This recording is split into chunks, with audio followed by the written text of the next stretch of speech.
Olá, hoje nós vamos falar sobre barragens. Na verdade, vamos falar sobre alguns pontos de barragens, né? Seções transversais, estabilidade de taludes e infiltração e sistema de drenagem interna. Barragens são assuntos muito amplos, esses tópicos também são muito consistentes, muito amplos, e nós vamos fazer só pequenos toques no assunto para a gente contextualizar e principalmente para a gente dimensionar o que sabemos disso aí. Vamos primeiro nivelar nosso conhecimento sobre barragens. Eu perguntei a um aluno de graduação outro dia o que era uma barragem. Ele me disse, professor, barragem é alguma coisa que barra. Nada mais simples e nada mais correto.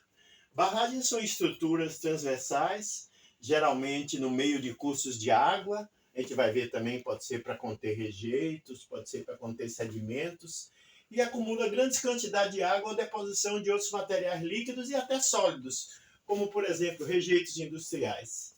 Suas principais funções estão ligadas à reserva de água. Por exemplo, toda grande hidrelétrica do Brasil tem uma barragem associada, que acumula milhões de metros cúbicos de água. Ele está ligado à reserva de água, geração de energia elétrica, controle de cheias, contenção de sedimentos e controle de erosão, as barragens de rejeitos, né? Contenção de rejeitos industriais, etc, etc, etc. Barragens são estruturas indispensáveis na nossa engenharia atualmente. A barragem de terra é a mais comum. Ela pode ser apoiada em vários tipos de fundação. Normalmente são construídas com a finalidade de armazenar água. Eis uma barragem de terra típica. Típica como centenas, talvez milhares que existem no Brasil, principalmente no Nordeste, temos dificuldade de água. Então é preciso fazer barragens para acumular água, não só barragens de hidrelétrica. Barragens apenas para acumular água. São muitas que existem. É uma barragem simples, digamos, a barragem mais comum. Temos também a barragem de rejeitos, que é indispensável na mineração de ferro, na mineração de bauxita e outros minerais que se minera, desculpa a redundância, que se minera a céu aberto, e é preciso fazer barragens dos rejeitos, senão os rejeitos vão fluindo, vão influenciar os rios, vão influenciar as cidades, vão destruir as estradas. É preciso ter barragem de rejeitos. São essas barragens que, infelizmente, arrebentou em Brumadinho, teve todas aquelas centenas de mortes. São barragens de rejeitos.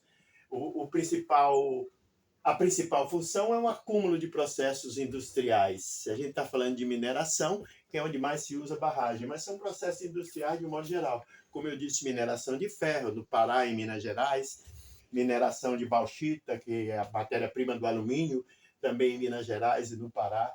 Todos eles dependem basicamente de boas barragens de rejeito. Eis uma barragem de rejeito típica. Uma barragem de rejeito típica, barragem da mineração. Existem as barragens também de enrocamento, como o nome está dizendo. Enrocamentos são maciços compostos por bloco de rochas. Ou seja, lugares como na China, mas na China tem muitas barragens de enrocamento, porque tem muitas rochas, muitas pedras. Então, as rochas podem ser compactadas em camadas e se construir barragem de rocha. E claro que com concreto armado para poder fazer a junção dessas rochas, né? Mas são muito comuns nos países asiáticos, na China, no Vietnã, na Coreia do Sul, etc., países asiáticos que têm condição financeira de construir barragem e necessidades, né? Desculpa. Tanto para conter água, como para fazer, como para fazer hidrelétricas e etc. Tem a barragem de concreto propriamente dito, são lajes de concreto sustentadas por contrafortes, né? É preciso ter os contrafortes para receber as tensões provenientes tanto do vento como proveniente da própria força da água. É um tipo de barragem que necessita de grande preparo, fundações fortíssimas para poder segurar o peso tanto da barragem em si, que é concreto armado, pesado, como o processo de peso da água ou do líquido que ela estiver barrando. E também para manter o controle biológico e geológico. Eis aqui 3 barragens de concreto. Uma barragem de concreto, vamos dizer, comum, típica. uma barragem em arco, também muito comum nos países do Oriente, em função da topografia, e uma barragem sustentada em ombreiras, fala ombreiras de pedras, em alguns rios situados vale abaixo, e alguns na África, no rio Zambeze, que são feitas barragens em cima da ombreira. A ombreira segura e dali o concreto desce, fazendo o barreamento da água. Mas vamos voltar ao tema que me foi proposto. Vamos voltar a falar de seções transversais. Mais uma vez eu perguntei a esse mesmo aluno o que seria uma seção transversal. Ele disse: transversal é alguma coisa que parte de um lado para outro. Aluno inteligente, rápido e dinâmico em suas respostas. Claro, transversal é isso. A gente faz um corte transversal quando faz um raio-x do tórax. Não corta tórax não, né?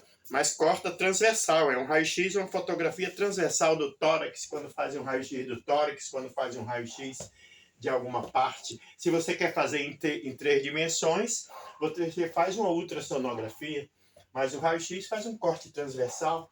Essas seções transversais de uma barragem, eu peguei uma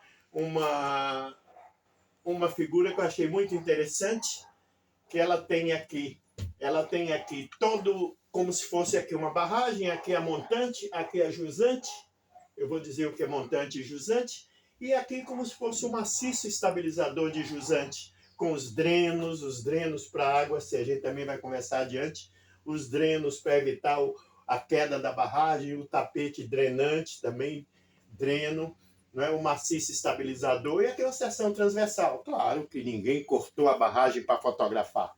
Isso é um desenho feito no escritório, no ateliê, para poder a gente fazer o estudo e ver o que está lá dentro. Claro que se for necessário, a gente vai cortar e vai conferir. A geomembrana está aqui acima, né? Aqui é o topo, o terceiro alteamento. E essa seção transversal, ela depende da montante e da jusante. E antes que alguém se atrapalhe, montante é a parte de onde vem a água. Jusante é a parte para onde vai a água. Geralmente a gente diz, a parte de cima do curso de água é montante. O rio nasce a montante e desemboca na foz a jusante. Ele vem de montante para jusante. Esse é o curso de um rio. Isso pode atrapalhar muita gente boa, Eu já vi geógrafos se atrapalhando sobre o que é montante e o que é jusante. Evidentemente que são termos comuns e simples, mas que a gente precisa sempre bater para evitar erro. Aqui uma pequena hidrelétrica. Uma seção de uma pequena hidrelétrica, eu copiei de um site português, por isso que está hidroelétrica com C, eu mantive porque foi copiado de um site português. Olha aqui como se fosse uma hidrelétrica cortada e fotografada. Isso é uma seção transversal. Aqui é a montante, aqui é a jusante. E aqui a água vem, é reservada, aqui é uma barragem, reservando, a água vem, gera energia e as linhas de distribuição. O que é um talude? Talude, eu peguei uma definição muito tranquila, muito bacana, digamos assim, na Wikipédia, que é uma enciclopédia que tem suas dificuldades, mas tem algumas definições muito interessantes. É um plano de terreno inclinado que limita um aterro e tem como função garantir a estabilidade deste aterro. Pode ser resultado de uma escavação ou de origem natural. É verdade. Algumas pessoas duvidam que existam taludes de origem natural. Eu conheço dezenas.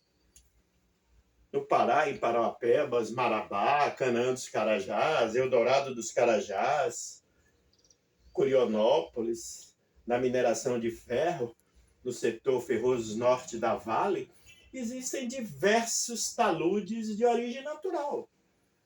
A erosão, a ação do tempo, a ação dos sedimentos, a erosão eólica dos ventos e etc., foi criando o talude, e o talude está lá dando estabilidade a algumas barragens, inclusive. Agora, é claro que a estabilidade do talude está relacionada com as tensões de cisalhamento atuantes e resistentes. Atuantes e resistentes. Não é? Atuantes e resistentes. A gente, mais adiante, vai estudar cisalhamento. Então, também é claro que, como soluções para essa estabilização desses taludes, devemos pensar em técnicas para alterar algum desses fatores. Né? Tanto o fator que atua, como o fator que resiste. Isso é fundamental que a gente faça um estudo, mas são estudos mais aprofundados que não cabem nesse pequeno vídeo que nós estamos fazendo hoje. A infiltração em sistemas de drenagem interna, essa figura também achei muito interessante. Uma figura como se tivesse aqui uma barragem e aqui uma pequena infiltração, jogando água lá, né? Percolando e jogando água lá para baixo. Claro que é muito comum em barragens de aterro. Afeta diretamente a estabilidade, alterando a geometria, devido ao reequilíbrio das forças, né? Isso pode também aumentar ou até diminuir a poropressão e levando ao pipping, ou pipping, como algumas pessoas preferem falar no Brasil. Claro que o processo de infiltração em barragem depende das propriedades do solo, como a plasticidade do solo, a gradação do solo, né?